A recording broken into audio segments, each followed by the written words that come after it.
Parshat Boel Paro 5784. Yeh ratzon the limud should be l'refuat kol hacholim, l'atzlachat kol hachayalim, l'achzarat kol hachatufim. We see in our parsha the ending of the Asara Makot, the 10 Makot. And the Imrei Emet, the grandfather of the Sfat Emet, he points on an appearance that there's something called the Big 310. The Big 310 are three major times that Hashem revealed himself to the world, and with all of them, it was in connection to the number 10. The first time is in creation of the world, that Hashem speaks 10 times. The last one is the Asara Dibrot, where again, when Hashem reveals himself to enable the Torah to be part of the world, he again speaks 10 times. And in between those two, there's the appearance of the Asara Makot, that Hashem revealed himself in between the Ma'amarot and the Dibrot. And so this says the Imrei Emet is a journey. It's a journey that in the bookends are two types of words, and in the middle is a very difficult and challenging, painful, aggressive, where Hashem acts and doesn't speak physically, and he does makot. And so there's so many developments that we can have from this appearance. But the one that we want to try and pinpoint is that the bookends are a conversation. Hashem begins with conversation and ends with conversation. The first are ma'amarot, and the last are dibrot. One that creates a world, and the other that creates a nation. One that enables physicality, and the other that enables the relationship between spirituality and physicality in Ma'amad Har Sinai. And in the middle, there's something called Asara Makot. And really what it's saying is that our ultimate goal is to get to Asara Dibrot. That there's a dual side, that it's a conversation, not just a speech. The Ma'amarot are a speech of Hashem. The Dibrot are a conversation with Hashem. And in between are the Makot. And the idea that I think the Imrei Emet might be pinpointing is that we have to understand that when we go back to Gan Eden, the world begins with Zacharu Nekeva. And it's a situation where there's no conversation because they're back to back. It's called in Kabbalah Achor LaAchor. They're back to back. And so they're so close, but there's no ability to create.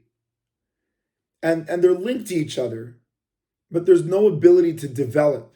So it's easy, but it's not transformative.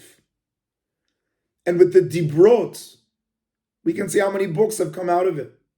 Once the Torah came down to the world, thousands and thousands of conversations between generations of all the Jewish people. But it had a stage in between the beginning of Zacharu Nekeva, Bra'am, so that first there's man, and then he takes the Tzela and makes the woman, and suddenly they could see each other, they could converse with each other. But says Kabbalah, there's something that's in between those two stages. There's stage one where there's so close, but at the same time, so dysfunctional, so controlled. And there's the second stage where there's so much opportunity and to be in control and independent, which according to Kabbalah is called panim lepanim, that they can be face to face, that they could create. But in between there's something called nesira. The nesira is that difficult act of doing surgery on Adam to disconnect him from Chava and to create from his tsela a new creation of panim lepanim. And that's the 10 makot. Similar to this experience of achor la'achor nesira, panim lepanim, we also have the idea of dibrot makot, ma'amarot dibrot makot. Ma'amarot makot dibrot. That Hashem speaks, but it's not a conversation. And at the end there's a conversation, but in between there's a makah. And the idea of the makah is to say that we have to see that one of the stages in the ability to create is how do we perceive the makah? Is the makah a goal or is the makah a stage? Is the makah a springboard or is it a punishment? And I think Hashem is teaching us through Mitzrayim that the makah was a springboard.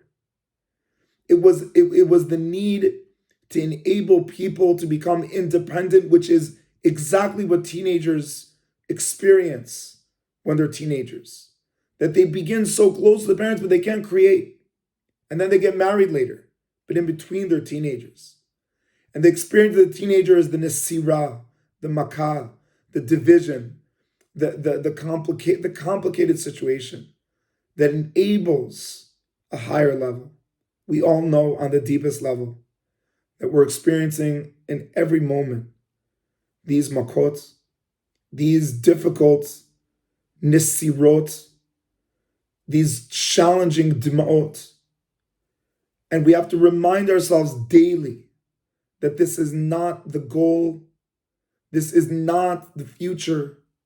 This is a stage that's enabling something greater and something bigger, something new, something special.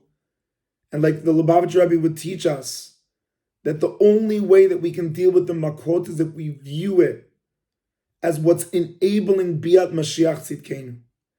And so we should have this paradigm in our minds, that there's simple and there's real, and in between there is the makah that forces us to let go of the easy and choose the real. Be'ezrat Hashem, Shabbat Shalom.